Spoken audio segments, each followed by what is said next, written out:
চরফ্যাশনে দিন দিন বাড়ছে বাণিজ্যিকভাবে পশুপালন।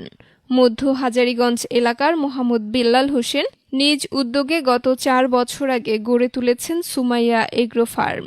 আসন্ন পবিত্র ঈদুল আজহাকে সামনে রেখে কোরবানির জন্য তিনি প্রস্তুত করেছেন 30টি উন্নত জাতের গরু। খামার পরিচালনাকারী মোহাম্মদ মামুন বলেন, মালিক হলো বেলাল, আমি দায়িত্বে আছি। 30টাই কোরবানির উপযোগী, সবসময় বিক্রি হয়, আবার ঈদ সামনে রেখে একটু বেশি হয় আর 50 থেকে 55 লক্ষ টাকার মতো গরু আছে। গোখাদ্যের মূল্য বৃদ্ধির ফলে লোকসানের আশঙ্কা রয়েছে বলেও জানান তিনি। লাভের অঙ্ক খুব কম, কারণ খাবারের মান দাম অনেক বেশি। বর্তমানে 3.5 লক্ষ টাকা 4 লক্ষ টাকা একটা গরু আছে আমাদের, বেচা কিনা হবে ইনশাল্লাহ। তবে ওরা প্রস্তুত করতে 3,30,000 টাকার মতো খরচ হয়ে গেছে। একটা ঘাস হওয়াইতে 3বার করে সার দেওয়া লাগে, ওষুধ দেওয়া লাগে, ভুসি, ভুট্টা, খোল, এগুলোর দাম অনেক বাড়তি। খাবারের লগে বেচা কিনার লগে কোনো মিলে না। বেল্লাল হোসেনের এমন উদ্যোগ দেখে অনুপ্রাণিত হচ্ছেন পরিচর্যাকারী মোহাম্মদ কবির। আমি এই খামারে কাজ করি, এই 4 বছর ধরে খামারে কাজ করি। এই বেতন দিয়ে আমার একটা ফ্যামিলি চলে।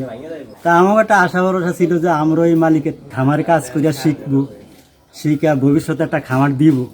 মধ্য হাজারীগঞ্জ ঘুরে ফারিহা, রেডিও মেঘনা, চরফ্যাশন।